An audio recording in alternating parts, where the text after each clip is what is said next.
क्योंकि कुरान ने हमारे को हुक्म दिया कि तुम जो है तुम्हारे लिए बेहतरीन नमूना अल्लाह के रसूल है। तो जब भी हम सो के उठेंगे तो अल्लाह के रसूल का तरीका था कि वो बैठ जाते थे और अपना चेहरा, आँख खुलने से पहले अपना चेहरा मलते थे। उसके बाद है अबू दाऊद की हदीस 6 नंबर की, जैद बिन अकरम रजी अल्लाह अन्हु रिवायत करते हैं कि नबी करीम सल्लल्लाहु अलैहि वसल्लम ने फरमाया, ये बैतुल खला और तारत घर जिन्नों और शैतानों के आने जाने की जगह है, इसलिए तुम में ये जब कोई बैतुल खला जाना चाहे तो ये अल्फाज पढ़े। जो एक दुआ सिखाई गई वो दुआ पढ़ना चाहिए। ये अल्लाह के रसूल का हुक्म है। अच्छा, जो हमने पहली आयत पढ़े कि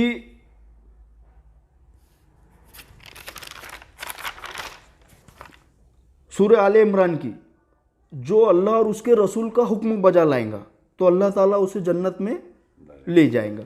तो ये हदीस जो है ये हुक्म, वो ये हुक्म में आ गई। मतलब ये जो ये पहली जो हदीस हमने पढ़े ये तरीके में आ गई। तो मैं इसको कर भी सकता और नहीं भी कर सकता, मतलब मेरी मर्जी है। हाँ, लेकिन बेहतर ये है कि मैं अल्लाह के रसूल की सुन्नतों पर चलूँ, उनके मतलब उनके तरीक़े पर चलूँ। हाँ, तो उनके लिए मतलब सबसे अच्छी चीज़ ये कि मैसेंजर ऑफ अल्लाह मेरे को बता रहा है कि ज़िंदगी कैसे गुजारना चाहिए। मैं किसी ना किसी को फॉलो करता हूँ। हाँ, तो बेहतर है कि मैं अल्लाह के रसूल को फॉलो करो। ओके। और हुक्म ये लाजमी चीज़ है, ये लाजमी चीज़ है। इसका भी हुक्म हमारे को किसने दिया? अल्लाह ने, कि जो अल्लाह और उसके रसूल का हुक्म बजा लाएगा अल्लाह उसे जन्नत में ले जाएगा। उसके बाद तो ये हदीस क्या है, एक बार दोबारा पढ़ेंगे। अबू दाऊद की हदीस है 6 नंबर की, जैद बिन अकरम रजी अल्लाह अन्हु से रिवायत है कि नबी करीम सल्लल्लाहु अलैहि वसल्लम ने फरमाया, ये बैतुल खला और तारत घर जिन्नों और शैतानों के आने जाने की जगह है, इसलिए तुम में से जब कोई बैतुल खला जाना चाहे तो ये दुआ पढ़े। ठीक। इसके बाद है इब्ने माजा की हदीस 316 नंबर की,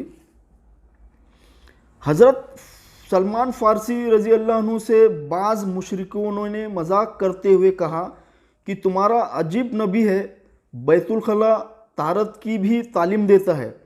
उन्होंने कहा कि बेशक आप सल्लल्लाहु अलैहि वसल्लम ने हमको ये तालीम दी है कि क़ज़ाए हाजत के वक्त किबले की तरफ मुंह करके ना बैठे और ना दाहिने हाथ से इस्तिंजा करे, और इस्तिंजा के लिए कम से कम 3 ढेले ले, लेकिन ढेलों में गोबर और हड्डी वगैरह ना हो।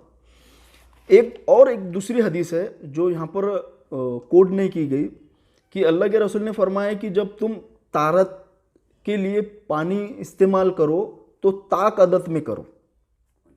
ताक अदद बोले तो 1, 3, 5, 7, 9, ये आपको जो है जब आप पानी का इस्तेमाल करेंगे तो उसको ताक अदद में लेना है। अब हम बैतुल खला से जब बाहर आए तो अबू दाऊद की हदीस है 6 नंबर की, आयशा सिद्दीक़ा रज़ी अल्लाह अन्हु से रिवायत है कि नबी करीम सल्लल्लाहु अलैहि वसल्लम जब बैतुल खला से फारिग होकर निकलते तो कहते गुफराना का। अब हम नींद में से उठ गए, मैं समझता हूँ कि दुनिया का हर शख्स ये एक्टिविटी करता है। अब नींद में से उठे बाद फ़ौरन वो जो है अपनी हाजत पूरी करने बैतुल खला वगैरह जाता है। अब उसके बाद अगर वो निकला है वहाँ से तो जाहिर सी बात है कि वो बाथरूम में जाएगा। तो इब्ने माजा की हदीस है 358 नंबर की, हज़रत अबू हुरैरा रज़ी अल्लाह अन्हु कहते हैं कि रसूलुल्लाह सल्लल्लाहु अलैहि वसल्लम ने क़ज़ाए हाजत से फारिग होने के बाद पानी के बर्तन को लेकर इस्तिंजा किया, फिर ज़मीन से हाथ को साफ़ किया। मतलब अब अगर आपके पास मिट्टी वगैरह नहीं है तो आप साबुन का इस्तेमाल करना चाहिए। मतलब उस ज़माने में साबुन नहीं थी धोने के लिए, मतलब उसको आपको कुछ ना कुछ चीज़ से धोना चाहिए। तो आज की कंडीशन में साबुन है, हैंड वॉश। अबू हुरैरा रज़ी अल्लाह अन्हु से रिवायत है कि नबी करीम सल्लल्लाहु अलैहि वसल्लम ने फरमाया, जब तुम में से कोई रात को जागे तो अपना हाथ धोए बिना बर्तन में न डाले, यहां तक कि 3 मर्तबा धो ले, क्योंकि वो नहीं जानता कि उसका हाथ कहाँ कहाँ लग रहा है। ये भी हुक्म में है। ये हुक्म में है। ये अबू दाऊद की हदीस है 103 नंबर की। अब इन केस अगर उसको बैतुल खला में जाने की हाजत नहीं आई, पानी पी। तो अब उसको वजू वगैरह करना है, तो वो डायरेक्ट वजू के बर्तन में उसने हाथ नहीं डालना चाहिए जब तक पहले उसको 3 मर्तबा वो धो न ले। हाथ धोने। ये हाथ धोने से। उसके बाद है अबू दाऊद की हदीस 57 नंबर की। आयशा सिद्दीका रजी अल्लाह अन्हु से रिवायत है कि नबी करीम सल्लल्लाहु अलैहि वसल्लम दिन या रात में जब भी सोकर उठते तो वजू से पहले मिसवाक किया करते। ये अल्लाह के रसूल के तरीके में है, ये हुक्म में नहीं है। हुक्म नहीं दिया। ये अल्लाह के रसूल ने हुक्म नहीं दिए, ये तरीका है कि अल्लाह के रसूल जब भी सो के उठते दिन या रात में, तो उठने के बाद वो मिसवाक करते। उसके बाद हदीस नंबर 101 अबू दाऊद की। अबू हुरैरा रजी अल्लाह अन्हु से रिवायत है कि नबी करीम सल्लल्लाहु अलैहि वसल्लम ने फरमाया, जिसका वज़ू नहीं उसकी नमाज नहीं, और जो शख्स वज़ू के शुरू में अल्लाह का नाम ना ले यानी बिस्मिल्लाह ना पढ़े उसका वज़ू नहीं। ये स्टेप दी जा रही है आपको कि आपने कौन सा काम करना चाहिए और कौन सा नहीं करना चाहिए। ये हदीस आ जाएंगी अल्लाह के रसूल के हुक्म में, क्योंकि जिसने बिस्मिल्लाह नहीं पढ़ी उसका वज़ू नहीं। तो ये वज़ू से पहले की स्टेप है कि तुमको वज़ू से पहले बिस्मिल्लाह लाजमी है। अबू हुरैरा रजी अल्लाह अन्हु से रिवायत है कि नबी करीम सल्लल्लाहु अलैहि वसल्लम ने फरमाया, जब कोई सोकर उठे तो वज़ू करते वक्त 3 बार नाक झाड़े, क्योंकि शैतान रात भर उसकी नाक के नथुने में बैठा रहता है। ये बुखारी की हदीस है 3255 नंबर की। मतलब अल्लाह के रसूल हुक्म दे रहे कि जब आप वज़ू करें तो नाक को अच्छी तरीके से साफ करें। अबू अलकमा रिवायत करते हैं कि उस्मान रजी अल्लाह अन्हु ने पानी मंगाया और वज़ू किया, आपने दाएं हाथ से बाएं हाथ पर पानी डाला। यह अबू दाऊद की हदीस है 109 नंबर की। मतलब जब हम बर्तन से पानी लेंगे तो राइट हैंड में पहले लेंगे और वो पानी डालेंगे लेफ्ट हैंड में। आयशा सिद्दीका रजी अल्लाह अन्हु बयान करती है कि नबी करीम सल्लल्लाहु अलैहि वसल्लम वज़ू फरमाया करते तो दाहिने तरफ से शुरू करते। मतलब अल्लाह के रसूल जब वज़ू करते तो ये सीधे हाथ में पहले पानी लेते और फिर बाएं हाथ को धोते।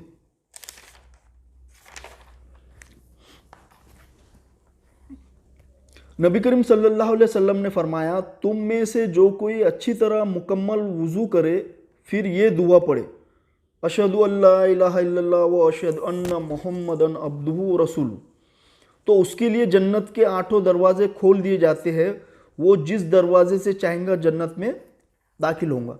ये मुस्लिम की हदीस है 143 नंबर की। अब वज़ू के बाद की स्टेप है ये कि अब हमने वज़ू कर लिए तो वज़ू के बाद अब हमने क्या करना चाहिए, तो कलमा पढ़ना चाहिए। अबू दाऊद की 204 नंबर की हदीस है। आयशा सिद्दीका रजी अल्लाह अन्हुमा से रिवायत है कि नबी करीम सल्लल्लाहु अलैहि वसल्लम को जनाबत का गुस्ल करना होता तो दूध के डोल की तरह बर्तन मंगवाते, फिर अपने दोनों हाथों से पानी लेते और सर के दाएं तरफ से शुरू करते, फिर बाएं तरफ से, फिर अपने दोनों हाथों से पानी लेते और अपने सर पर डालते। तो ये एक तरीका बतलाया जा रहा है।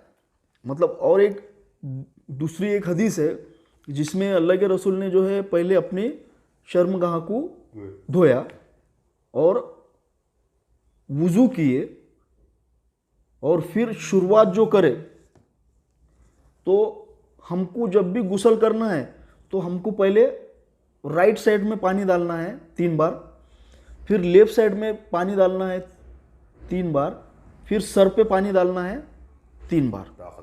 ये तुम्हारा ताक अदद में, ये तुम्हारा वजू गुसल का तरीका है। हज़रत अब्दुल्ला इब्ने मुग़फ़ल रज़ी अल्लाह अन्हु से रिवायत है कि रसूलुल्लाह सल्लल्लाहु अलैहि वसल्लम ने इरशाद फरमाया, गुस्ल करने की जगह में पेशाब ना किया करो। ये इब्ने माजा की हदीस है 304 नंबर की। मतलब ये एक तुम्हारे मना करने वाली की चीज़ में मना, हुक्म में आ गई, ये हुक्म में आ गई।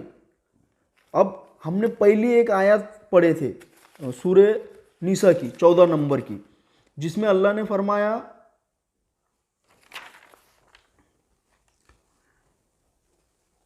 और जो इंसान अल्लाह की और उसके रसूल की नाफरमानी करे और उसकी मुकर्रर हुदों को लांग जाए, वो उसे जहन्नम में डाल देगा।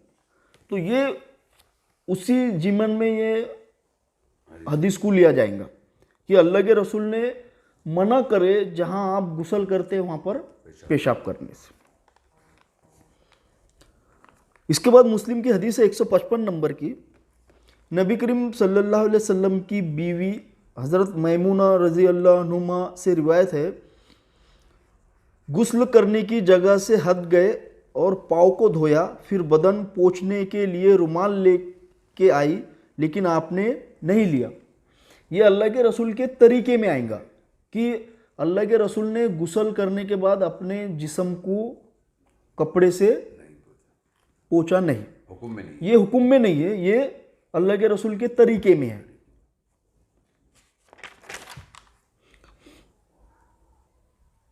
अबू हुरैरा रज़ी अल्लाह अन्हु से रिवायत है कि नबी करीम सल्लल्लाहु अलैहि वसल्लम ने फरमाया, जब तुम लिबास पहनो या वज़ू करो तो अपने दाएं तरफ से शुरू करो। ये अबू दाऊद की ये हुक्म में, हदीस है। ये हुक्म में से 4141 नंबर की। अब हमारा जो एक्टिविटी घर की थी, वह इंसान उठे बाद वो घर में क्या क्या चीज़ें करता है। अब वुज़ू गुसल हो गया उसका, अब उसके बाद वो कपड़े पहन रहा है, तो अल्लाह के रसूल ने तरीका बतलाया कि वो पहले सीधे हाथ या सीधे पैर से पहले पहने। इब्ने माजा की हदीस है 401 नंबर की। हज़रत आयशा रज़ी अल्लाह अन्हुमा कहती है कि जब नबी करीम सल्लल्लाहु अलैहि वसल्लम वुज़ू फरमाया करते, दाहिने तरफ से शुरू करने को पसंद फरमाते। इसी तरह जब जूता पहनते और बालों में कंघी फरमाते तो दाहिने तरफ से शुरू फरमाते।